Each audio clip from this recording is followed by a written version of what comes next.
What's going on, everybody? Welcome to another edition of the Talking to the Dog Benfica podcast, episode number 173.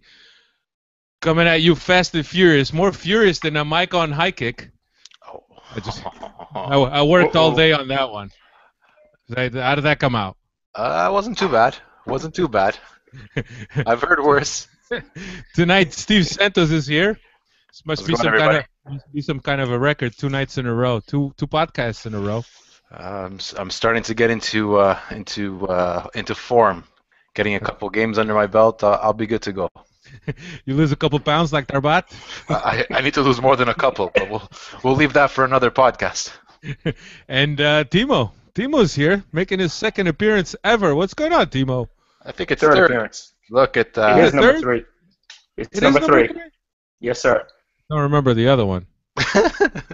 There was the big group one. Yeah. Oh, the big group one. Yeah. Yes, that was my first. You're right, and then afterwards, yeah, you're right. All right. Anyway, on tonight's agenda, we'll look back at the clasico. Benfica played Porto, as you all know, if you haven't been under a rock. And then we'll look ahead to the Pacos game, which comes up this weekend.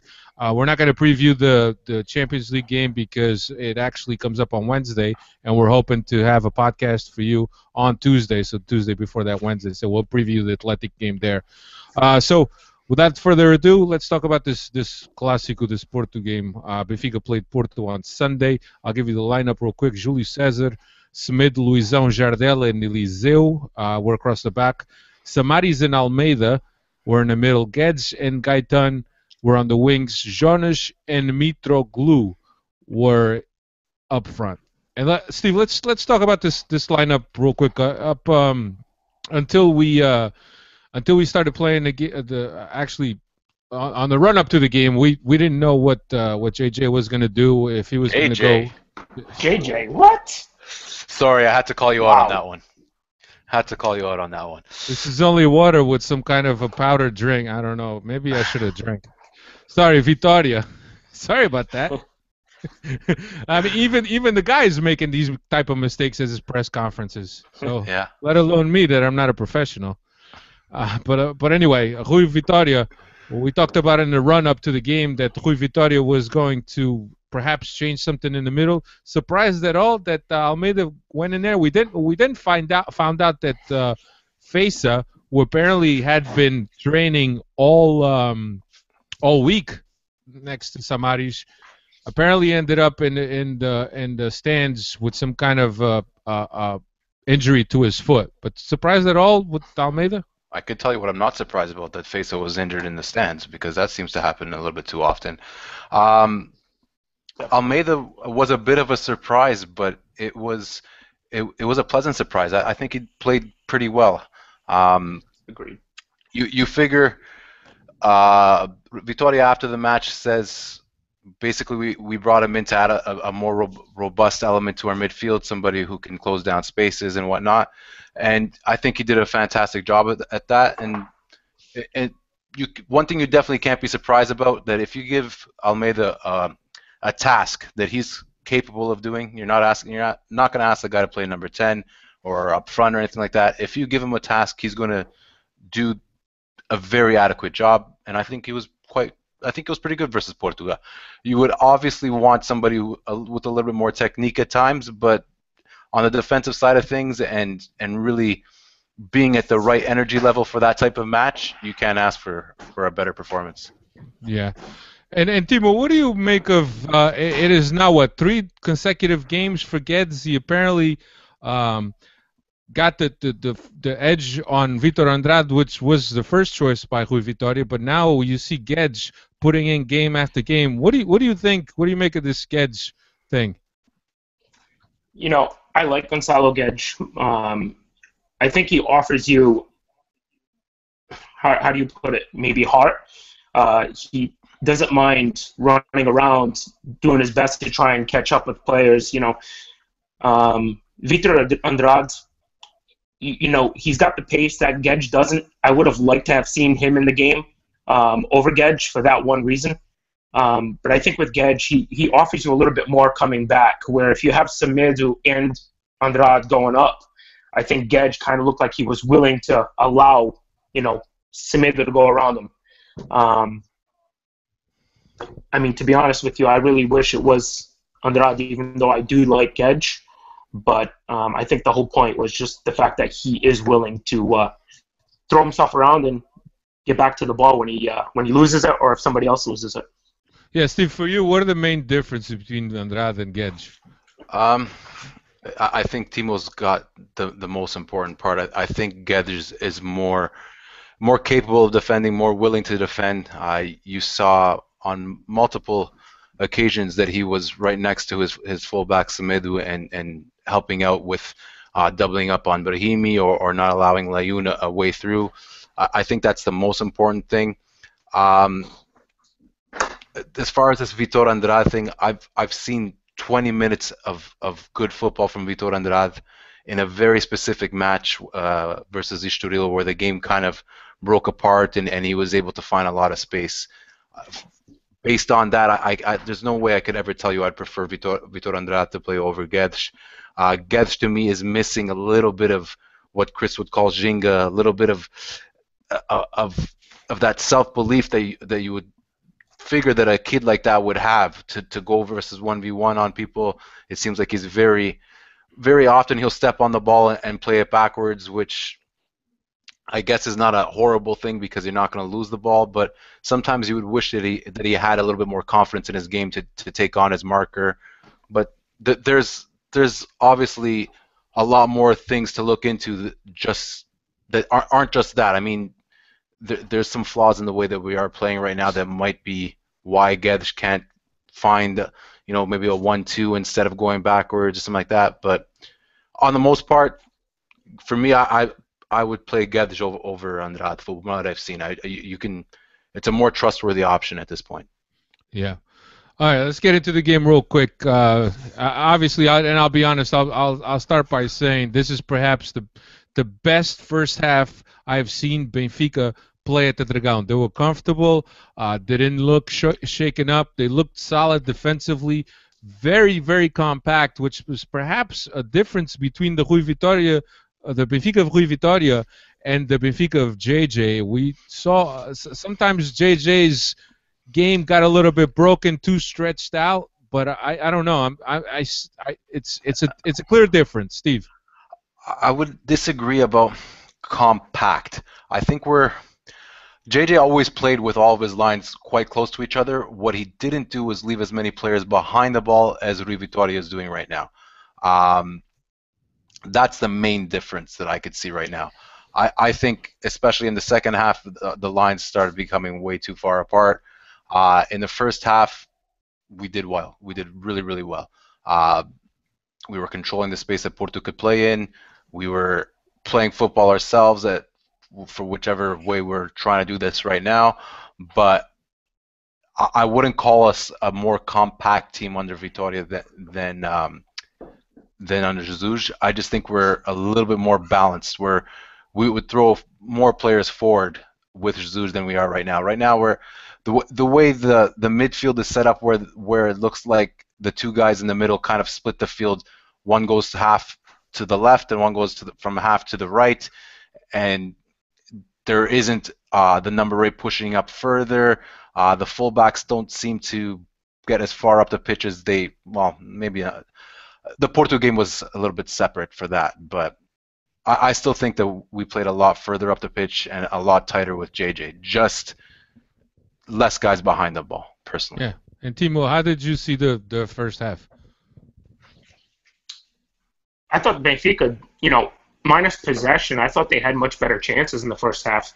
I said it on Twitter multiple times that it took Iker Casillas 2 miraculous saves. I mean, the first one, the header would have been in if it was any other goalie. I mean, he made an amazing save. I mean, the ball was going into the side, just on the inside of the post. It was perfect.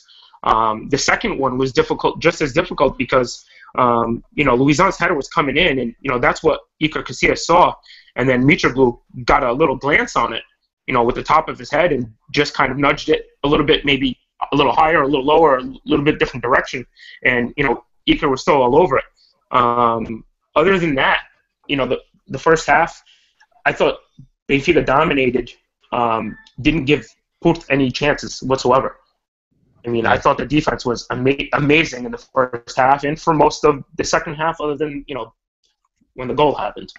Yeah, I thought that defensively we did very well, and we created more chances than Porto in the first half. But the two best chances were offset pieces. It was pretty close. The possession was 60-40 for Porto. There were 13 attacks each, and I think each team had 3 shots on goal. For me, we're still not creating enough good chances. I mean, there's not enough penetration down the middle where we're getting a good chance in front of goal. There's a lot of crossing going on. We played well in the first half. I'm not going to say we were bad, but we were not. We need something more. We need to get better. Porto left a lot of space for us to exploit, and I think we could have did better. As well as we did play, and I will agree with you that we were comfortable and all of that. I just, given the game situations that we were given, I think we could have done better. I really do. And ladies and gentlemen, we got a caller in, Cristiano calling in. Hi everybody. This is Cristiano from the Brick City, Newark, New Jersey, and I have a question for you guys. Has anybody really answered why Rui Vitória decided to go with Andre Almeida in the middle, a guy that hasn't played all year, and all of a sudden he's a starter in arguably the most important game so far? Does anybody have an answer for that? Fesa was hurt. I'll take your answer off the air. Thank you, guys. I'm trying to save my money. Fesa was hurt, Cristiano. Fesa was hurt. So. But why? I mean, come on, guys. Ladies and gentlemen, hello. How's everyone doing tonight? Who would you put there? Listen, they've coming off 2 very good victories. If it ain't broke, don't fix it. Leave it alone. Let Talisca in there. Yes, none of us are in love with Talisca. Okay, I agree with that. That being said, though, look, we've got 2 very comfortable wins coming into this game. Put some pressure on them. Why adjust to them? Why? Why must Benfica always adjust to Porto? Last year, the one time that Porto adjusted to Benfica, they took it in the keister, and we wound up winning the title. So, I mean, obviously, every single time you try adjusting to other teams, 9 out of 10 times it doesn't work out. Why not just leave the lineup that's been successful over the previous 2 games? Why not just leave it in there? Why always try to come up and insert a second defensive midfielder? And in particular, a guy that hasn't played all year. Timo, or Steve, thoughts on that? I know what he's getting at. I understand what he's trying to say, but Andre Almeida didn't play that badly. No, I don't think so either. The other thing is, how much better do you think we would have played as well as we did in the first half if we had Talisca or Pizzi in there? I think that Talisca would have been completely nullified by Porto's midfield, though, especially the way they played. In the second half, it would have been bad because in the second half he would have been chasing the ball all day, and that's what he did when he came in. But in the first half, here's a fact. Here's a fact. Okay. And I'm sorry to interrupt. I mean, as you guys know, I love to interrupt. But no, I know I'm not. But look, here's a fact. And one thing is you can't argue facts, okay? Rui Vitória went away from the customary, what we're accustomed to, our regular lineup, okay? Against Sporting, we wound up losing. Okay. Uh-oh. I mean, isn't there, there's a theme here, okay? He changed the lineup. This is a team that has been accustomed to playing with, the 6 and the 8 for the last 6 years, okay? This guy comes in, tries to reinvent the wheel, and we drop both games. Oh, we really don't have an 8 that's kind of making this team dysfunctional. In my view, that the fact that we're lacking a true 8, a natural 8, is what's perhaps not working out for this team. But I didn't think they were all that poor, to be honest with you. I'm actually we come out of there with a 1-0 loss, and I'm actually not as upset as I have been in past years, where the team is kind of like turned around and spread the cheeks for Porto. So I mean, very different posture by the team. I was kind of left with a positive vibe on that. I think even Vitória after the match was definitely trying to push that positive vibe. He kept on going where people thought that they were a poor team and they were finished and whatnot, but by showing the personality that they did in the first half, that they definitely are a contender, that they're still alive, and we're going to be there till the end. And we'll probably, and his words were, there will still be more direct head-to-head games versus our rivals, and we'll do our best to get our points there. I'll be honest. There was definitely a more positive spin to this game than games past, where we have gone to Porto and got trounced, or the way we approached the first half, and even the whole game. I think the second half just kind of got away from us, and we didn't really have a way to react. But the way that the game was approached, I know we didn't get the result we wanted, but the fact that, Chris, you're saying, yes, we changed a lineup, we changed a member of the lineup, but it was a change that didn't impact the team in an overly defensive or negative way. As much as the look of Almeida in there might have looked, oh, that's super defensive and ugly, we played a lot more of a sit back and wait game last year when we won 2-0 than we did just this past weekend. And the other example is perhaps the game we went when we went to Alvalade and JJ played Almeida. And it was again another game where we were sitting and waiting. And we got lucky. We got lucky to come away with a point. Exactly. So it's every game has its own criteria, and you can't just go by a lineup or even possession stats or anything like that to say this is how it went. It's not. I'm surprised. Like I'm surprised you guys are really trying to put a positive spin on this. I mean, yes, it wasn't an ass whooping that we've seen in years past. I'll agree with that. But that being said, ladies and gentlemen, I mean, this is a campeonato that's not really that strong from top to bottom. And when you get an opportunity to face your direct competition, okay, for the title, and you drop points, and now you're 4 points behind, I mean, call me what you want to call me, but ladies and gentlemen, I don't see where Benfica is going to have many opportunities to make up these points. I mean, well, they still got to play Porto, Cristiano. Okay, that's one time, but I mean, that's saying we win the game. I mean, if we draw the game, let's say still at 4 points, and we draw that game, it's still at 4 points. It's still in the driver's seat.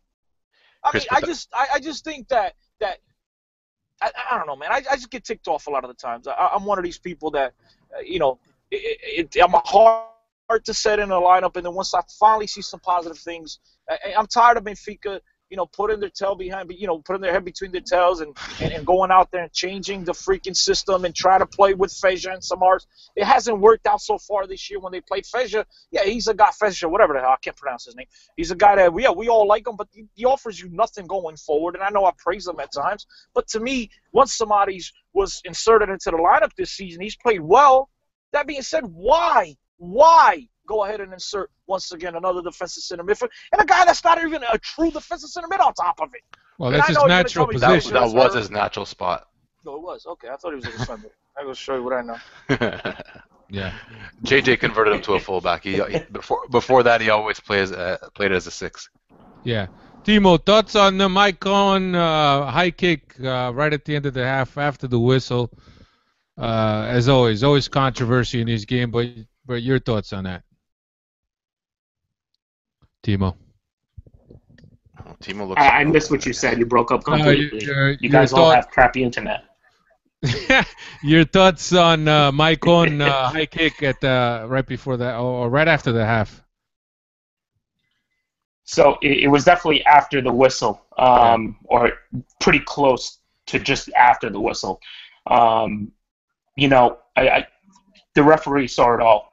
It was right in front of him. In my opinion, exactly, he saw it all. In my opinion, that should have at least been a yellow, but there was intent there to injure. He went up with his knee, which, defenders and goalkeepers, when they're going up for a ball, they do. They protect themselves with one of their knees. If that's all he did, no big deal. The ball was not even close to being that low as if he were to kick it. He was clearly going with intent. Somebody said on Twitter, maybe it would have been better if Jonas had gotten kicked. He would have been gone. Obviously I don't wish that on anybody, especially one of our own players, but, without a doubt, that should have been at least a yellow, but red all the way for the way he went with the intent to. Yeah. He clearly looked like he was trying to kick the guy in the face. Yeah, regardless of and obviously that could have changed the game. We would have been playing against 10. You know, there were other fouls as well. You know, I'm not sure if you're going to go into that, but you know, the certain number 2 on the right side had way too many fouls that were, you know, cynical at times, and you know, he had the yellow, should have been given another, without a doubt. Yeah, I think these are very tough games to call, and I think that overall, and besides perhaps missing out on a yellow card or even a red to Maicon, I think the referee did a pretty good game from a technical standpoint. From a disciplinary standpoint, perhaps not so much. But this is a game that's played hard, that everybody plays hard, and there's going to be hard tackles. And if you start right away dishing out the yellows, you're going to take away from the spectacle of the game. You still want to keep control of the game, but you don't want to intervene. You don't want to become the main person in the narrative of the game, and that's what referees try to do. Correct. So, but in that case, I mean, that was a piss poor thing that he did. I mean, he was clearly trying to kick Jonas. Yeah, it was intimidation. It was an intimidation. It was an intimidation. There was intent there. Yeah. Whether or not he was truly trying to kick him, there was still intent. You know, even if it was to intimidate, there was intent with his foot. I mean, that's a studs up. I've seen reds given for less than that. I mean, I don't know if it was after the whistle, the reason he decided not to call anything, but Maicon did run like a little bitch when he saw Jardel coming after him. Yeah. But anyway, all right, so on to the second half. And to me, Steve, there's an important change that Lopetegui makes in the second half that kind of turns the game around, is moving Andre a little bit further up on the pitch to play in between Benfica's lines. And I think that really killed Benfica there. Yeah, for most of the first half, they were actually playing more or less the same shape as we were. They had Abubakar playing more or less as a lone front man with either Andre or Corona kind of playing off of him. They would switch a little bit, but in the second half, it was definitely Andre playing more in the shadows of the six of Samaris or Almeida, more off of their shoulders and able to pick up the ball and cause us problems. I think there was that, and Porto came out with a lot more intensity than they played in the first half. I think we really struggled to deal with that and struggled to really keep hold of the ball the few times that we could get it back. And there was really no rest from the pressure that Porto kept on putting on us. One thing that I have to say that really I think was very, very difficult to deal with is we didn't have anything on the bench that could really change the game for us. I mean, we didn't have... Why it would be amazing if we could count on a Tarat or a Carcella to come off the bench and change that game for us, because we didn't. There was bringing on Talisca for Jonas. Some people will agree, some people will disagree. I don't know exactly how I feel about the sub, because I thought Jonas was not having a very good match. Rui Vitória came out and explained the reason he did it was he felt that there were spaces that Porto were leaving behind that Talisca could exploit, basically, because that's the type of player Talisca is. He likes to run at people when he has those pockets of space. So I understood that, and I took it for what it was, and it just didn't work out. We couldn't get him the ball. We couldn't get him the ball, exactly. And then there's the other thing. That's still a move in the 75th minute where this is what you want to call. Is that naive? He could have played a slightly different move. He could have brought in Pizzi, a guy who would get a hold of the ball, to keep it a little bit better. Close up the midfield, maybe up the midfield a little bit more. Exactly. Maybe lower Andre Almeida to close off Andre. Exactly. He could have played it differently. Yeah. In hindsight, yeah. But here's the thing, though. That was naive, but the change was a positive change. It was of a change that still of a coach that still wanted to win the game. He still felt that he had the opportunity to win the game. So how do you take it? I'm a little bit indifferent, man. I like the thought processes he had, where he was like, okay, there's going to be space for Talisca. He had reasoning for what he was doing. It wasn't a completely incompetent, stupid change. So I'll give him that. It didn't work out. But would I have been happier with him tightening it up? I don't know, man. Really, at this point, I'm not even. I can't even give you an honest answer. Yeah, Timo, what do you think was something that we were lacking in the second half? Maybe perhaps do we need to make the different type of substitutions? Maybe I thought the game plan was great, but I thought the effort in the second half, or maybe we were out of gas in the second half. You know, that's kind of what it seemed like. It seemed like we came out in the second half, you know, maybe a little too confident in the first half that we had. And it just seemed we weren't going after them as much as we did in the first. You know, to be honest with you, you know, Salvio really, really, really is missed running up and down the wing there. Every time Gaetan had the ball, obviously Maxi was all over him. Everybody just seemed like they closed them out and didn't give him the opportunity to either run down the wing, which was Maxi, or cut in, you know, like he normally likes to do. So the lack of Salvio was a big miss. And obviously a true number 8, someone like Enzo, who can also put some pressure going forward, was missed as well. But for the most part, I think we just came out, in my opinion, it looked like we were overconfident in the first, and we just didn't put the effort in the second as much as we did in the first half. I just thought we gave too much of the initiative to Porto in the second half. We didn't. I don't remember Casillas making a save in the second half. I don't know, maybe one. No, I don't think so. I don't even think it was one. I don't even think the ball ever got that far. You know, at that point, Porto just took over and just took the ball and ran with it. Yeah, you had a header from Mitroglou which went over the. That goes over the bar. Yeah. When it goes over the bar, you got a shot from Eliseu, which is also goes far away. It doesn't come that close to the goal, but I didn't really see because he just make the type of saves that he made in the first half for them. But you know, it is what it is. I mean, I would have liked to. I think the draw would have been fair, but perhaps Porto did a little bit more in the second half to deserve the win. But I'm not that upset. Cristiano.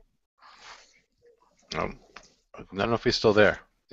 I think he's still there. Maybe not. But I was gonna ask Cristiano. He has his microphone on mute.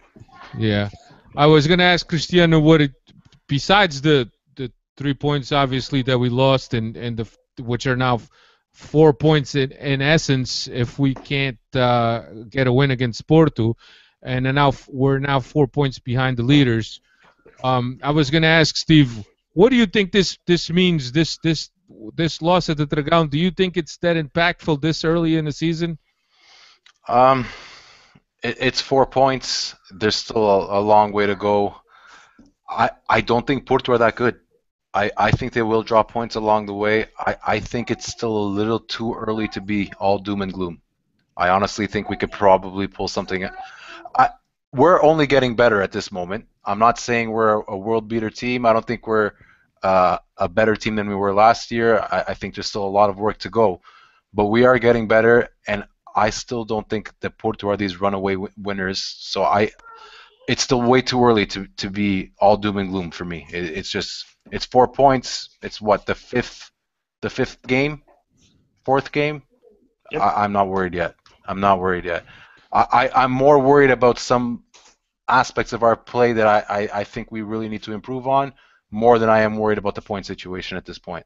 Yeah, and Timo, it would have been a lot worse if there was a loss at Stade de Luz. I mean, at the Dragão, you kind of think, all right, well, that we come out with the 3 points. Yeah, I don't want to say, you know, it's to be expected to go out there and lose. I mean, the only thing I think is, you know, leaving there with at least a draw would have been good for morale at least. But the way the team actually played, and if you watch the game live, all you could hear is the Benfica. You couldn't hear any of the Porto supporters at all. You know, so I think the team knows they have full backing by the supporters, and that's huge. You know, the game they played, you know, minus a 1 defensive lapse, and which is all it was. 1 defensive lapse cost them 3 points, or even 1 point. You know, I'm not worried. Like Steve said, it's way too early. Way too early. And Yeah. Porto's not as good as everybody thinks they are. It's Their way too defense early, is but this not could that go. great. Hello, guys. Hello, guys. This could go. And I also didn't see Ababubi doing anything in the game. So I wonder thought it was why. pretty good, man. Jardel. Yeah. No, He didn't do anything. I thought Abubakar was pretty. I thought he was pretty good. He hit the post. He was very lively up front. He linked play. Yeah. I thought he was pretty good. Jardel was awesome. To He- play he by didn't- himself. Fantastic match. He didn't cost us like someone else would have. Epa! Cristiano. We Fala lost. aí, menino. Fala aí, menino. Go ahead, bro. Listen, I mean, I have to say a couple of things to Steve. Steve, you're right. You think Benfica's only going to get better, but I think Porto's only going to get better as well. They have a bunch of new players that need to play well together, need to get familiarized with one another. So I think that could be said for both clubs. Now, as far as Alfredo's question, as far as will this be a positive effect, a negative effect, to me, it's all going to come down to Rui Vitoria's coaching, what kind of coach he is. Could this guy handle this team? I mean, is this really going to hit Benfica at the confidence? You know what I'm saying? Are they going to lack confidence knowing that, their main rivals, they went into their stadium, they had, like you guys have said, a very good first half, and it still wasn't good enough to come away with the victory over there. So there's definitely going to be questions that will be creeping up in certain players' minds. But to me, it's all about Rui Vitoria. Will he be able to, get this team back on the right track? And it all depends what they do on the next match. If they come out with a very positive performance and score early and control the game and come away with an easy victory, okay, I mean, I think they'll get over this. But now, if they come out next week and they slip up, obviously a lot of these question marks start to creep up, guys. So that's just what I think. Yeah, and before we go, and I know that before we move on to the next topic, I should say, there's been a lot of, as far as the Portugal goes, I thought that the breakdown was really in the midfield. There's a lot of people that are criticizing Jardel for being out of his line, for Luizão for coming out. Look, if the midfield is not tracking back, and if the midfield is beaten, the defenders have to come out to the ball. They can't just sit there. They have to come out to the ball. I just thought that it was a good play, and that I think our midfield got caught. I don't know if, Timmy, we have a different opinion. Timo, I don't know if you have a different I completely agree. Yeah. No, I completely agree with you. I feel, that it was a defensive lapse, not, by the center backs or even the defense for that matter. It just seems like everybody got pulled over to the right, and I think Nelson said it on a tweet. Somebody was saying, "Oh, it was terrible defense." It really wasn't. I mean, everybody got pulled over to the right side, because it was wide open. They had to do it. There was no way around it. So I don't really think it was a defense's fault. It was more of team-wise. Everybody just all of a sudden stopped coming back. Yeah, and Steve, you see Luizão after the goal yelling at the center midfields about the three guys that. No, he wanted a foul. He wanted a foul. He wanted them to. There's the play starts with I think it's Imbula with his back to goal, and you don't need to foul him then. But in the 87th minute, why not try to break the play? And Imbula shields the ball off of, I believe, I want to say it was Pizzi, and then the play starts from there. Jardel, probably the wrong decision to get out there. He was a bit unlucky because he did get a piece of the ball, but then I think it comes off of Pizzi again and gets to another Porto player. The right decision, after looking at it a few times, Jardel could have stood his line. We had numerical superiority. We had more guys behind the ball at that point, that if he were to stay behind, we could have maybe faced up to them. When I first watched it, I thought Jardel had no choice but to get out there and try to pinch the ball.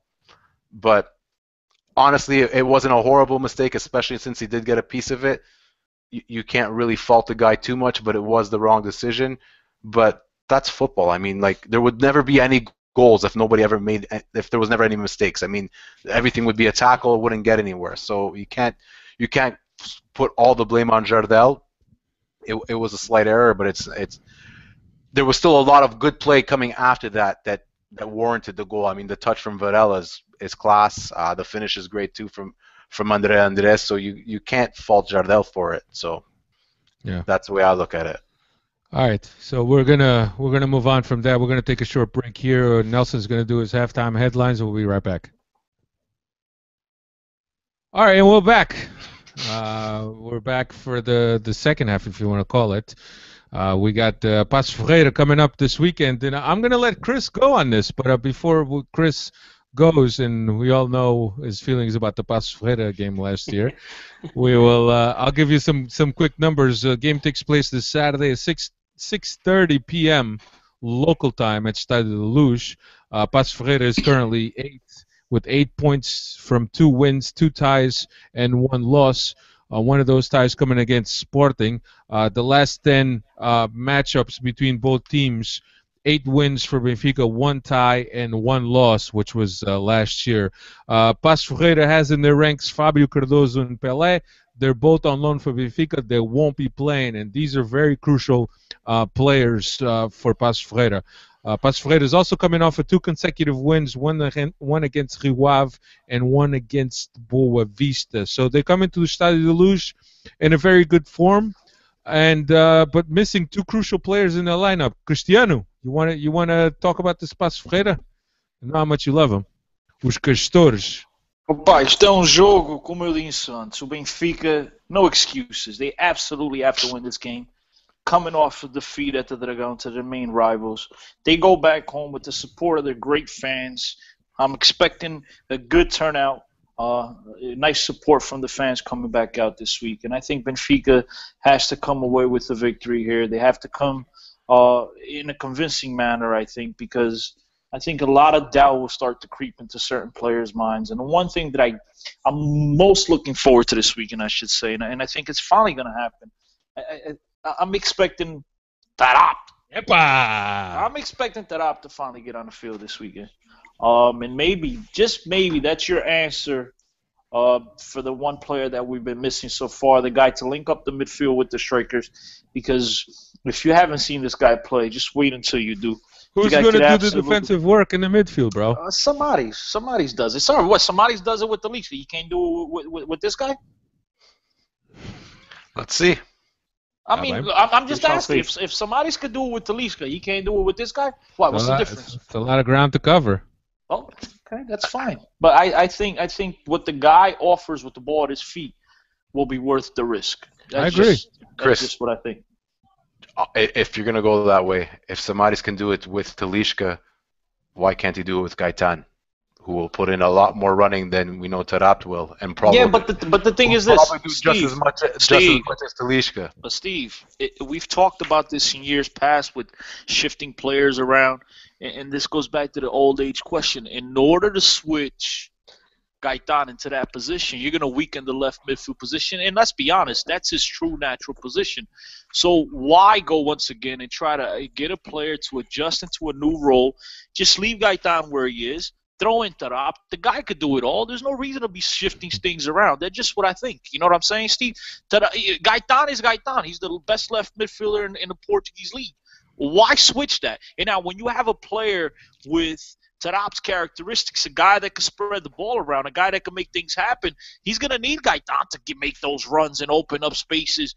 I think he's going to be fantastic to watch if this guy is indeed in shape and he's lost how many kilos he was supposed to have lost so far. I think this is the key. This could be the guy to transform this Benfica attack into a very powerful attack, because once you start linking them up with the Jonases of the world and even Mitroglou, who's looks like he's losing weight, looks like he's a step quicker. Obviously, the right midfield position right now is still a question mark, but I think Taarabt will add something to this squad that we don't have right now. And I know defensively he's not the same player as Gaetan would be, let's say, because you just mentioned Gaetan playing in the center of the park and tracking back. But again, to me, if somebody could do it with a guy like Talisca, come on, just because he gets back doesn't mean he's actually doing anything defensively, guys. I used to track back and get behind the ball just so I wouldn't have to hear the coach, but I did nothing. It's like 2-year-old can make me. That's the type of defender I was. So it's kind of like Talisca. Just because he gets back doesn't mean he's necessarily doing the dirty work. So what's the difference with Taarabt? And Taarabt will offer you a lot more with the ball at his feet than anyone else on this team can offer you right now at that position. Yeah, Stephen, and I think that Cristiano brings up a great point with Gaetan being out on the left, and I think this is actually something that you wanted to mention when we were talking about Porto. But we now have two different coaches that have seen Gaetan um, in training sessions. They've seen tons of film on him. Why isn't Gaetan playing in the 10 role in the middle of the park, and he's more preferred on the left hand side? Um, for starters, there's Jonas. I mean, when you have Jonas and you have Mitroglou, you're kind of forced to play the way that we're playing. The thing is, Gaetan under JJ and Gaetan under Rui Vitoria have been quite different. Gaetan at times under JJ looked like a third midfielder, and he was a lot closer to the 8. He would see a lot more of the ball coming in from the defensive midfielder. In the build-up phase, he'd be coming off the line and offering a pass to the center back or to the fullback. Right now, in the build-up phase, the Gaetan's attached to the left wing. It's normally a straight ball from Eliseu that finds him, where Gaetan immediately, the only thing that he has to do is either pass the ball back or try to beat a guy 1v1. There's no player supporting him. Like Jonas is nowhere near him because Jonas is the only one that's coming short for the ball off of the fullback or off of the defensive midfielder or the center back. So Gaetan is already made to do way too much. Personally, I think this is one of the things that we really need to improve on. You have probably, if not the most talented, one of the most talented, like we say every week, players in the league. You can't have him sitting out on the wing waiting for 1v1 switches. Like you can't have Gaetan sitting out there waiting for Samaris to ping a 60-yard freaking crossfield pass in the air to him that, okay, maybe how many times out of 10 is he actually going to make that pass properly? You can't do that. Gaetan has got to see a lot more of the ball than he's seeing right now. Jonas as well. I think if you watch the Porto game, they were both quite poor by their standards, and I think it's just because the way that we're attacking, the way that we're only really going down the flanks, does not benefit either of them at this point. Steve, I agree with you 1,000% that Gaetan absolutely needs the ball at his feet, needs to see the ball more, and I think that's got to do with coaching. I think if I'm a coach, I tell everyone, get the ball to Gaetan and get the hell out of the way. But that being said, I'll say this, Steve. It's a much, much easier game to play outside in the wing than it is to play in the middle of the park. And I'm not saying that Gaetan can't do it, but Gaetan's characteristics are more of that one-on-one. He's going to win that one-on-one battle 8 out of 10 times or 7 out of 10 times. Okay? Yeah, but he has the vision and the technique to do more things after he wins that 1v1 battle from the middle of the pitch than he does from the wing. Once he does that from the wing, he's got one option. That's crossing it. Cross the ball. Mm-hmm. And I don't know about you, but that's not my kind of football. That's England 1990s. Play with 2 wide wingers and penetrate the box with a bunch of crosses and see what happens. That's not my football, guys. I'm sorry. Why not? I mean, isn't that why you got Mitroglou though?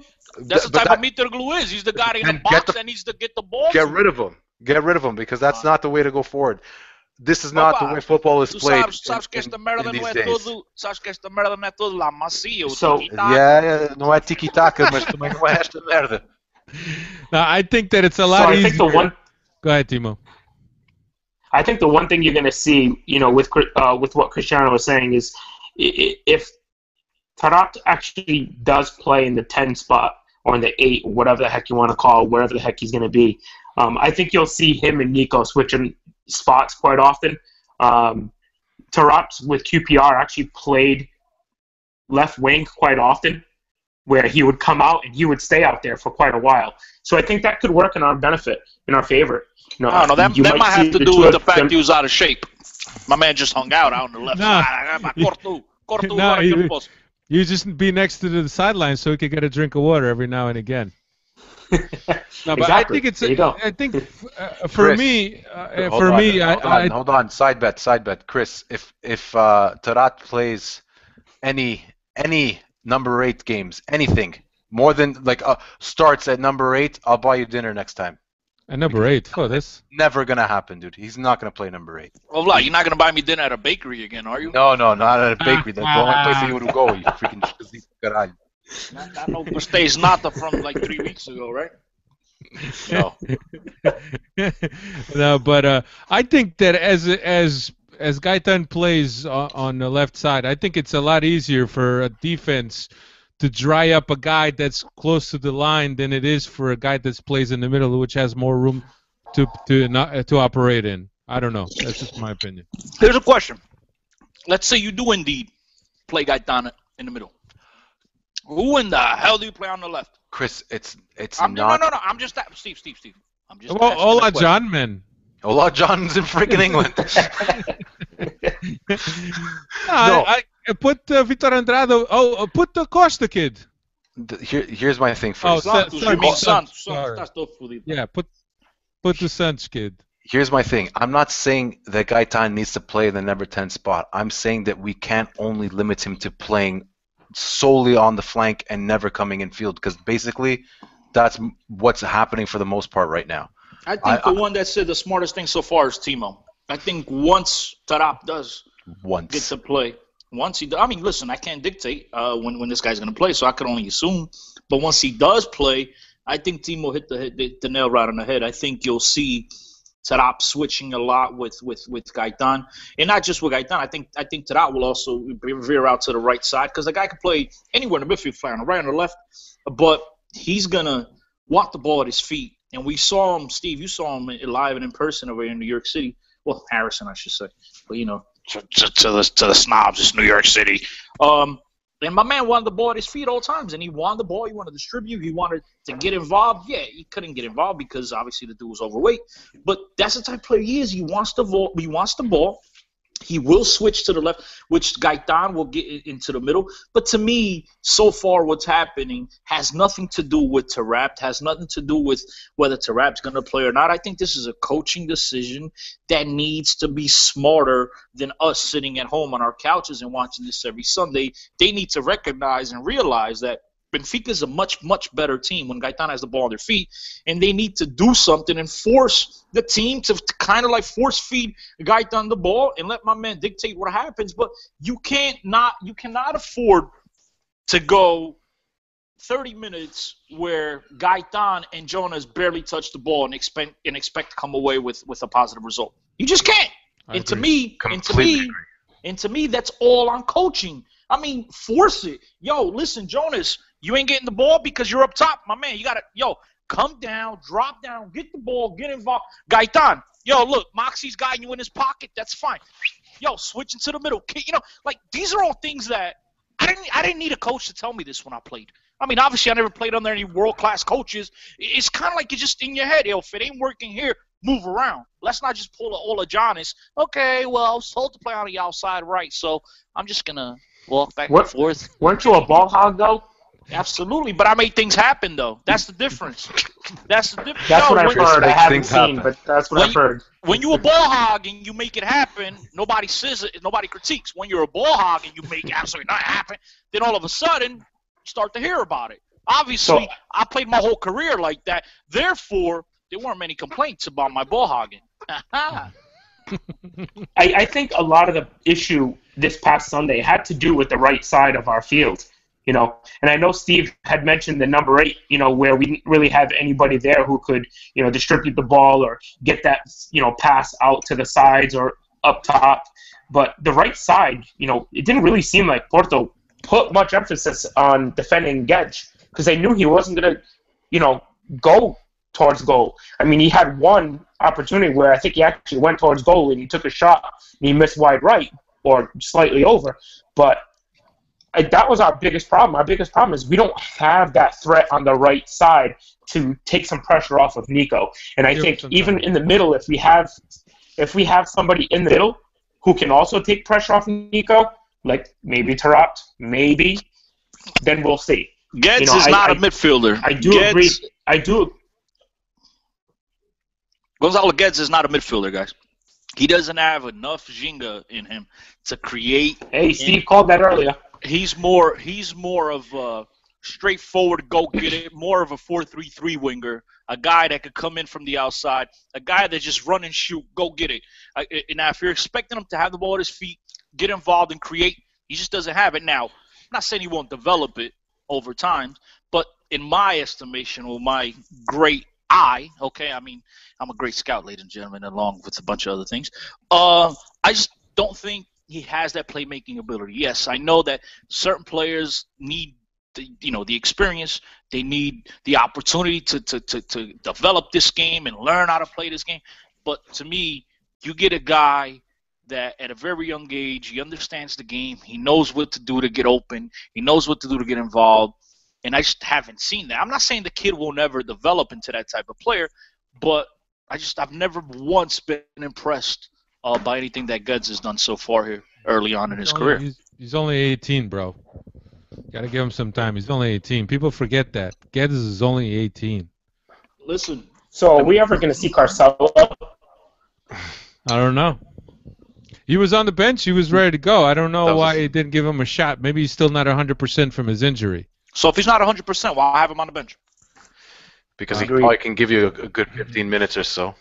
I think that there's probably a good chance that he'll start this weekend. Start where?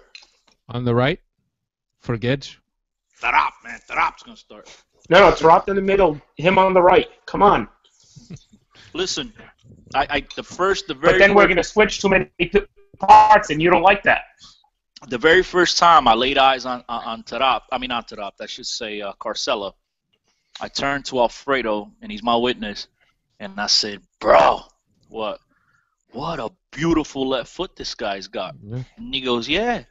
And then I watched about another 5 minutes, and I said, o gajo só tem estilo. That's it. Yo, my man is like, yeah, I'm playing because I kind of have to. Okay, I'll go through the motions. I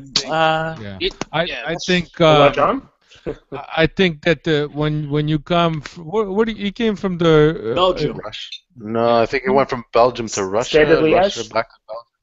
Yeah, he's a Belgium. He didn't cut it. Yeah, he didn't cut it in Russia. Then he went back to Standard Liège, and now I think that the Portuguese game is a lot faster than the Belgium game and then the game in Holland. To be honest with you, and a lot of those guys struggle when they first come.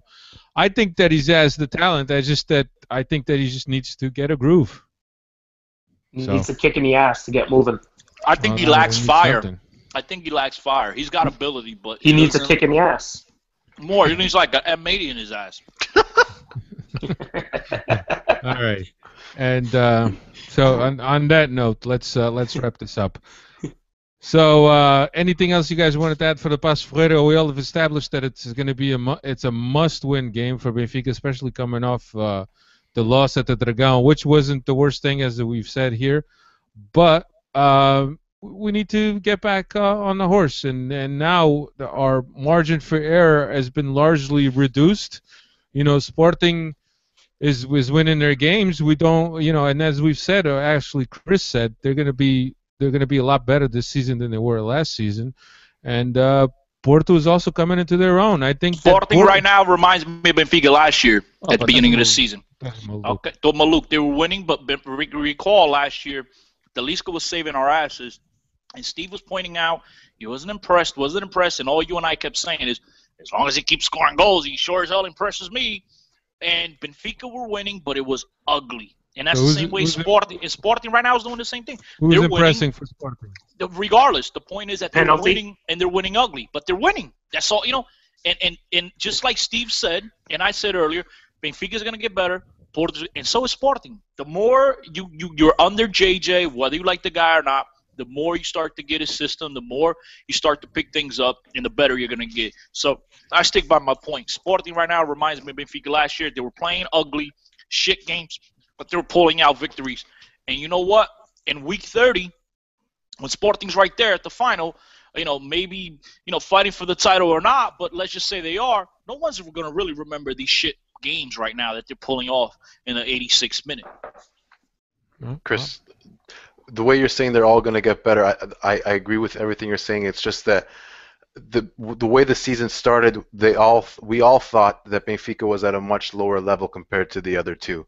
And I think now, after seeing what we have, yes, we're 4 points behind, I don't think we're at that much of a lower level compared to Sporting and Porto.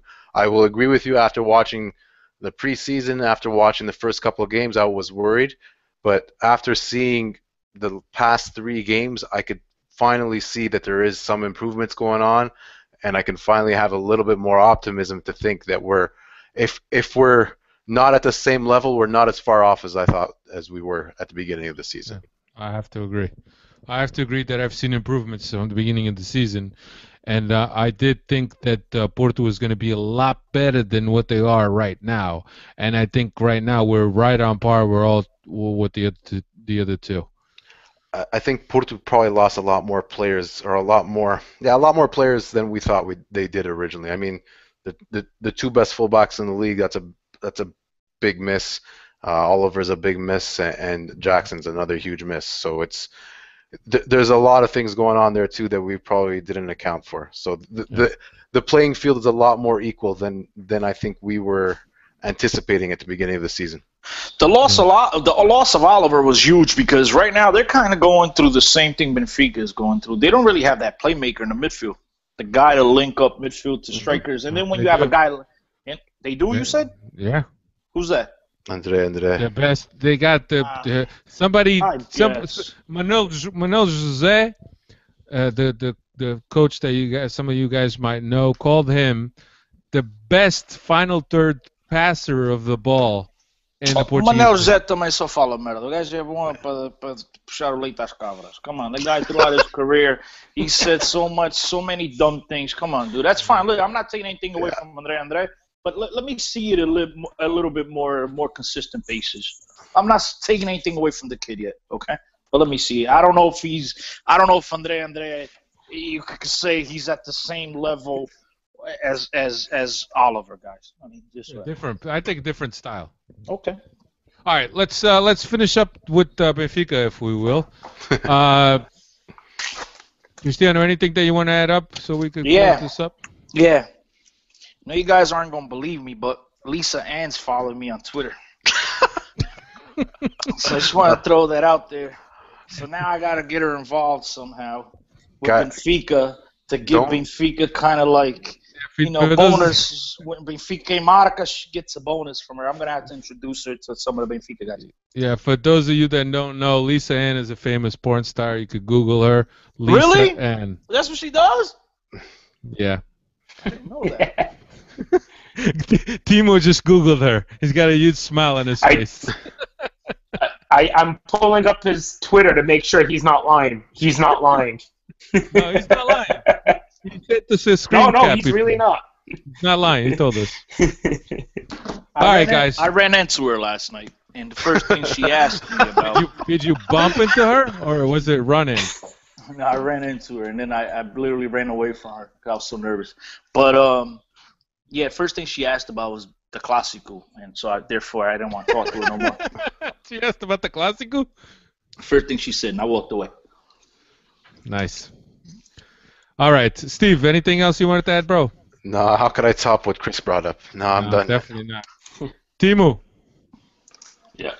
The only thing I want to say is I just hope all the Benfiquistas just stay, confident in the team. United. Too many people on Twitter bashing the team, whether it be, after the preseason, after the start of the season, the Supertaça, and now against Porto in this Clásico, way too many people already bailing ship. The JJ out people are already starting with the RV out. What the hell is up with these people? It's 4 games into the season, 5 games into the season, and 3 losses. Just keep that in mind. I'm sorry, I just want to throw that out there. 1 loss. Well, 3. 2 losses. 3. 1. 3. Yeah, 3. No, it's 3. Supertaça não conta, man. Isso é para os perdais. Aroca and Porto. I just want everybody just to remain confident in the team and, show them, why we're the best team in the world. It's because of what we have. We gotta make exactly. We gotta make a meme. We gotta make a meme. Keep cool, Benfica. The startup's coming. Peggy, hey, get on it. It'll be out in 5 minutes.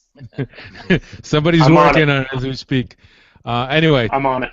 All right, guys. planetbenfica.co.uk. Don't forget to visit those guys. Participate in the forums. Mario is a mod there. BenficaPodcast.com. At 10CO10. At Steve Santos 6. I don't know Timo's by heart, so Timo's gonna have to say his. At _Timo 1. So you got to make it difficult. You got to put another score in there. Come on, bro. Timo Funky I wanted Socks. I wanted just Timo, but the guy wouldn't give it up. Can you pay him? You offer him some money? Hey, true story. True Send him story. Do I Yeah. look like I'm Cristiano?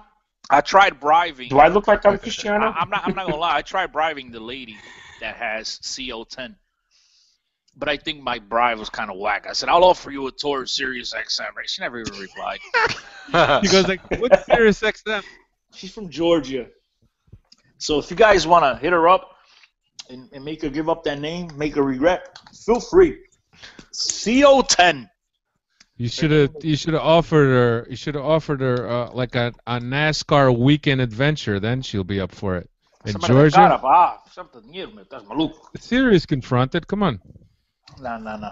It was serious thing to guardar dinheiro to send me away to go cover Lisa Ann. All right, guys. Thank you very much for checking us out. Next week we'll be back on Tuesday, right before the Atletico Madrid game. We'll look back at the Pacos de Ferreira game, break that down, and also look ahead to Atletico Madrid and whatever fixture comes up next, which I don't know. You guys know? I always do this. Don't do it. Man. I was looking at it earlier, but I already forgot. So At least you were looking. I wasn't looking, so I got an excuse. Hey, Alfredo, did you go to the FIFA 16 Yeah. release party yesterday? Yeah. You did? Yeah. Wow, that's I nice. can't talk about it because it's top secret. I was gonna go, but then I figured I'll whoop everybody and I'll make everybody look bad. So União de Madeira is who we play after. Oh, there you go. Atletico. And we travel, right? Yes, correct. All right. if you guys have PS4, add me, the Professor 10. Whoop everybody. The professor. The Professor 10. I'll whoop all you guys on FIFA. Bora. Yeah, All but right. you gotta buy the new one. You got 15 still. Tá bem, meu. Já vai. All right. Calma, man. All right, everybody. Thanks for checking us out. Don't forget to subscribe via iTunes, RSS feed, or Stitcher Radio, and visit our website. Whatever, you know what to do. Thanks. See you again next week. Bye. Arrivederci. See ya. Hey, Steve, you're using Cristiano's line. Which line was that? Arrivederci. No, it wasn't me. It was Chris. I was. I think I said it last week for Chris, but that was Chris that just said it. So what's your line? What's your parting line? Ciao. All right. Ciao, ciao, ciao. What's up, guys? See ya.